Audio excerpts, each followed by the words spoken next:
Bonjour à toutes et à tous, très heureux de vous retrouver en ce vendredi matin, dernière OM au café de la semaine, et puis on se retrouvera surtout samedi soir pour le match de l'OM face au FC Séville au stade Vélodrome. Donc voilà, on va passer une bonne petite émission ensemble. Salut à tous, je vous vois déjà bien connectés, que ce soit sur le chat YouTube, j'ai le chat MyFocéen également que je n'avais pas mercredi. J'ai réussi à régler mon petit souci, donc je salue un peu tout le monde. Garcia François David qui est présent, Scarface 93, Marseillais des Alpes, qui nous dit j'ai trop hâte de voir le prochain match et de débuter cette saison avec vous. Bah écoute, ça fait plaisir et on est tous un peu impatients que la compétition commence, parce que voilà, les matchs de prépa, on sait que on peut pas forcément tirer de trop grosses conclusions de tous ces matchs-là, même si c'est toujours intéressant de voir un petit peu la mise en route de nos joueurs.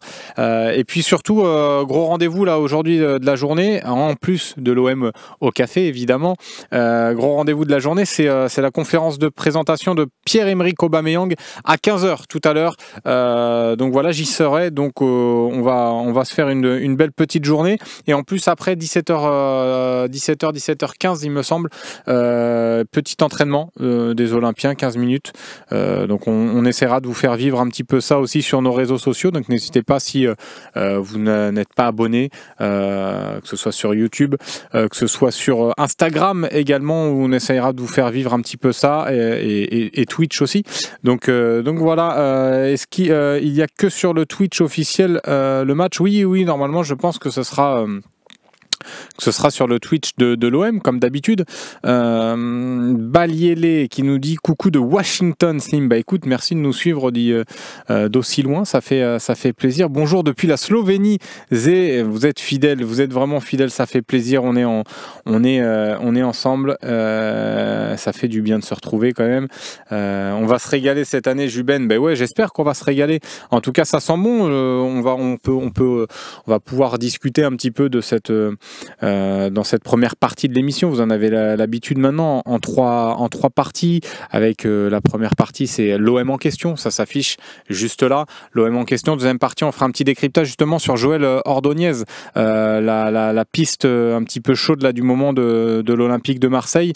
Je me suis un peu penché sur son cas, j'ai regardé quelques matchs de lui hier soir, je le connaissais pas très bien, donc je me suis dit allez, on va se faire quelques matchs de ce joueur pour en parler un peu ce matin, et je vous dirai un peu ce que j'en pense.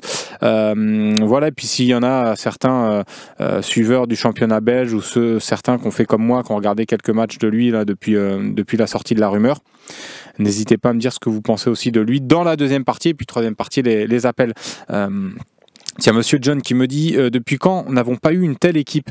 Mais c'est vrai que ça fait un moment là, j'en discutais, et j'en profite pour le saluer, l'excellent, vous en avez l'habitude, l'excellent Loïc Lachaud. C'est vrai que ça fait plaisir, on en discutait juste avant l'émission, ça fait plaisir en fait de voir que l'OM arrive à attirer aussi certains joueurs qui sont aussi cotés sur le marché. Je veux dire un Paixão, c'est comme ça qu'il faut le dire, Paixão était aussi très coté. Là, Ordonez, même si c'est pas fait encore, on va quand même se calmer, on va prendre des pincettes, mais en tout cas d'après la presse un peu équatorienne, ce sera en très bonne voie, et la presse belge aussi. Donc voilà, c'est des joueurs qui ont quand même une certaine cote sur le marché, qui étaient suivis par beaucoup de clubs. Ordonez, il y a eu un intérêt du Paris Saint-Germain cet hiver, visiblement. Il y avait aussi beaucoup de clubs allemands qui étaient intéressés par ce profil. Donc si l'OM arrive à aussi cibler et rentrer vraiment dans le jeu des négociations avec ces joueurs-là, et que les joueurs sont réceptifs aussi à l'appel du pied de l'OM, c'est pas rien, et ça veut dire beaucoup aussi de ce qu'est en train de réaliser Mehdi Benatia et Pablo Longoria, parce que c'est vrai qu'on loue beaucoup le travail de Mehdi Benatia, mais Pablo Longoria aussi, qui a eu cette intelligence aussi un peu de déléguer, lui qui faisait peut-être un peu trop, et parfois à vouloir trop faire de tâches, bah, tu te perds un peu. Donc il y a eu ce manqué, on se rappelle, il y a 2 saisons. Et puis là, depuis que Benatia est arrivé, c'est vrai que ça travaille en symbiose. Il a ramené aussi du professionnalisme et du sérieux un peu à tous les étages. Donc c'est vrai que c'est très sérieux. Ça fait un moment qu'on n'avait pas eu un mercato aussi. Alors déjà, celui de l'été dernier était quand même colossal, surtout vu qu'on n'avait pas de Ligue des Champions et de Coupe d'Europe. Et là, en plus, avec la Coupe d'Europe, on a réussi vraiment à cibler des postes qui nous manquaient. Par exemple, un ailier à gauche, on l'a dit depuis beaucoup de fois la saison dernière, qu'il nous manquait un ailier percutant, le pendant un petit peu d'un Mason Greenwood.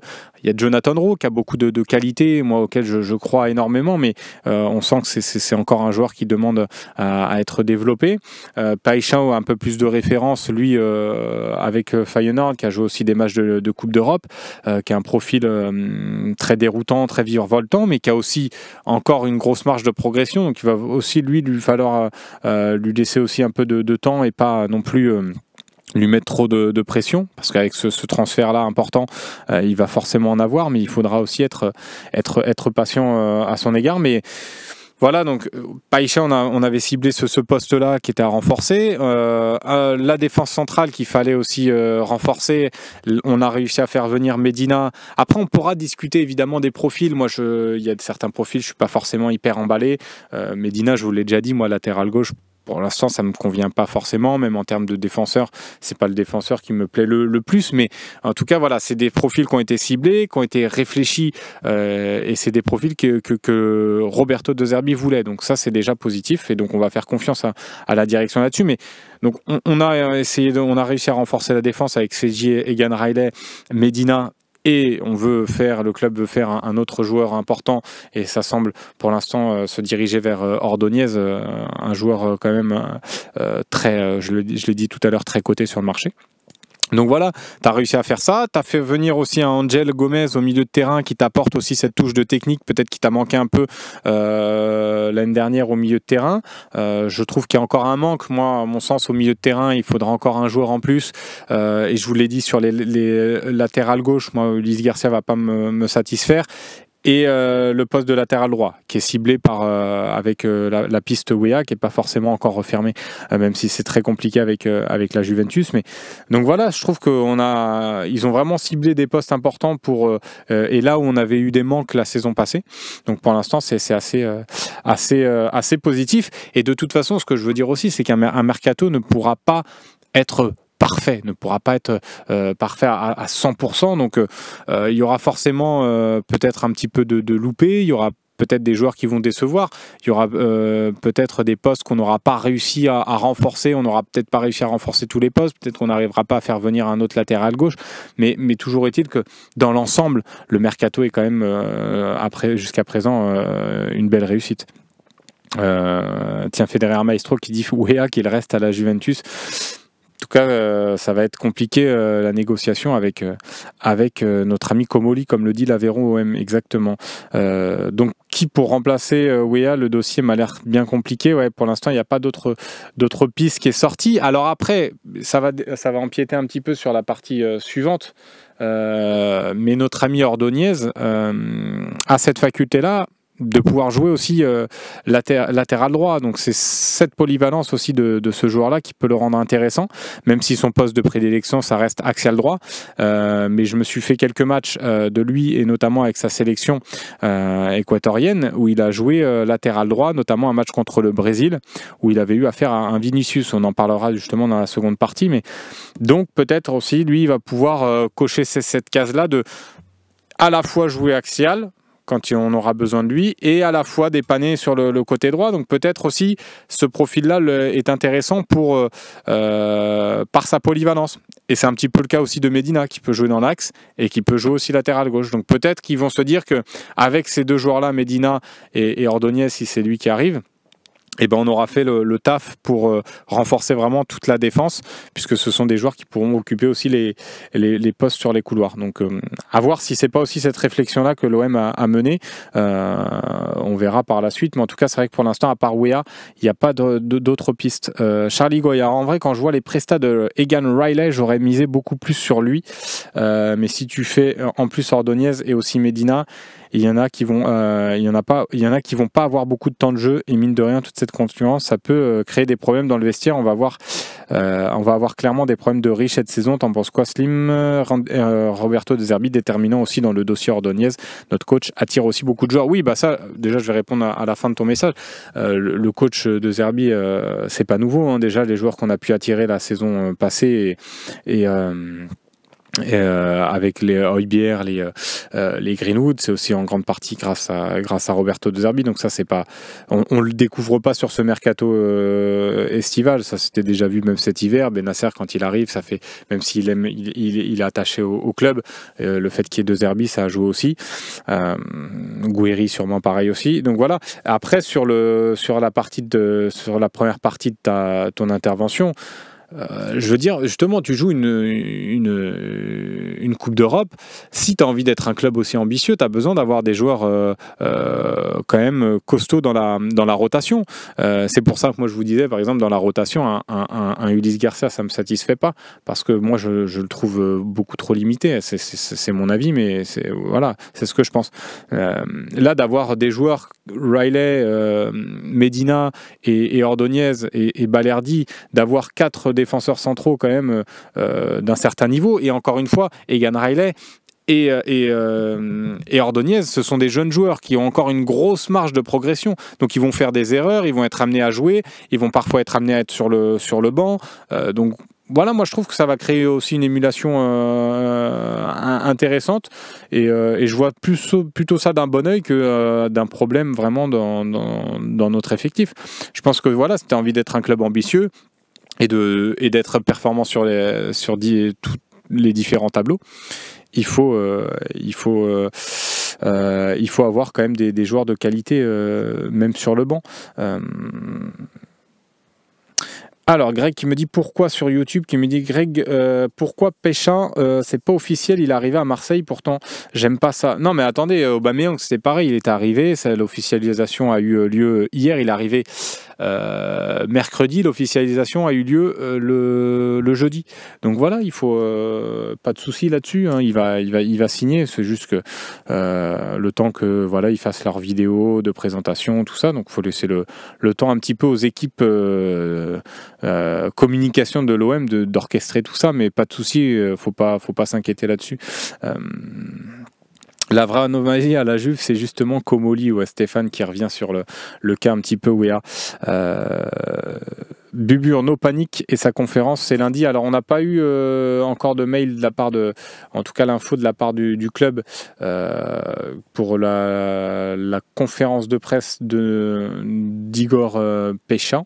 Donc pour l'instant on aura ça de toute façon après l'officialisation. Donc pas de souci, mais normalement oui, ça devrait être lundi ou mardi au plus tard. Mais normalement, il sera là aussi au stade samedi. Il sera sûrement présenté avec Aubameyang au public contre Séville là, avant le match. Donc, vous aurez l'occasion de le voir pour ceux qui sont au Vélodrome. Slim, y aura-t-il une arrivée au milieu Alors, Romain Canuti en avait parlé. Mercredi, très justement, et il y a le cas d'Ismaël Bennacer qui est toujours dans les tuyaux. Donc moi je pense que même si on ne fait pas Bennacer, on aura quand même un renfort au milieu de terrain. En tout cas moi je trouve que ce serait quand même important d'avoir un autre joueur au milieu de terrain. Si c'est Bennacer, pourquoi pas. Si c'est un autre, faudra voir. Moi c'est vrai que j'aurai une priorité sur ce mercato, mais ça va être compliqué, mais vous le savez, j'en avais parlé avant de partir en vacances, c'est le Djawi Cissé de Rennes. Moi, je trouve que ça aurait été un joueur intéressant à aller chercher sur ce mercato. Alors que Loïc me parle dans l'oreillette, dis-moi ce que tu me disais. Parfait. Donc, on va pouvoir lancer la première coupure pub sur ma volonté. Djawi Cissé, parfait, elle est lancée. Donc, on va se retrouver après. Pour ceux qui sont encore abonnés, je vais prendre certains messages, mais pas trop en dire pour éviter que tout le monde perde le fil. Ceux qui ne sont pas abonnés, penses-tu que la concurrence de Greenwood sur le côté gauche sera des jeunes, Vaz par exemple? Bah, ils vont rentrer un petit peu dans cette rotation, comme les Bacola et tout, mais ce sera pas les remplaçants directement. En tout cas, dans l'idée, c'est pas forcément au départ de la saison, c'est pas forcément Vaz le remplaçant de Greenwood. Tu vois, si par exemple on arrive à faire un joueur comme Weah, ce sera lui potentiellement le remplaçant d'un Mason Greenwood. Il pourra couvrir tout le couloir, que ce soit offensif ou défensif, parce qu'il a cette polyvalence-là aussi, Weah, et c'est ça qui le rendait intéressant, et c'est pour ça que ça a été aussi, et que c'est une des priorités aussi de ce mercato. Tiens, Federer Mastro qui nous dit c'est qui ce Cissé? Djaoui Cissé, milieu de terrain du Stade Rennais, qui a fait également l'Euro Espoir avec l'équipe de France, et qui a un peu crevé l'écran, et qui a fini en boulet de canon aussi un peu la saison avec Rennes. C'est un jeune de 20-21 ans. Il a éclos un peu tard, mais moi c'est un profil qui me plaît beaucoup. Milieu box-to-box, je trouve qu'il nous manque ça un peu dans ce profil au milieu de terrain, même si peut-être c'est pas forcément ce que va rechercher Roberto Zerbi, qui aime les joueurs qui peut-être un peu plus fins techniquement. Mais j'ai répondu à Federer Maestro qui n'est pas abonné. Bah, je répondrai juste après. Tu ferais quoi avec Harit? Mais Harit, c'est assez particulier parce que c'est pareil, c'est un joueur, Harit, c'est un profil qu'on n'a pas dans notre effectif finalement, un petit peu qui est capable de faire ce lien-là avec le milieu et l'attaque. Après voilà, Harit, on connaît tous ses qualités, on connaît tous ses défauts et ses limites. J'ai l'impression qu'on a fait un peu le tour aussi d'Amin Harit. Il te donne un peu de regret à chaque fois parce que quand tu le vois rentrer en jeu, surtout comme le match contre Gérone, il me semble que c'était Gérone, tu te dis, il a quand même de la qualité, il est quand même capable de faire beaucoup de différences, mais finalement, tu sais qu'il va te faire 5 bons matchs et puis 10 mauvais matchs. Et vous savez tout le bien que je pense, de ce joueur-là, et je l'ai beaucoup défendu, mais comme tu le dis, Bubur, Harit est trop irrégulier, et je pense que voilà, il est peut-être venu le temps de tourner la page sur ce joueur-là. Parfait, fini la coupure pub. Fred Guada me l'avait dit avant Loïc. Ça c'est fort parce que l'excellent Loïc Lachaud, normalement, il est en avance sur tout le monde. Et ben on va pouvoir passer à la deuxième partie et le focus un petit peu sur Joël Ordonez.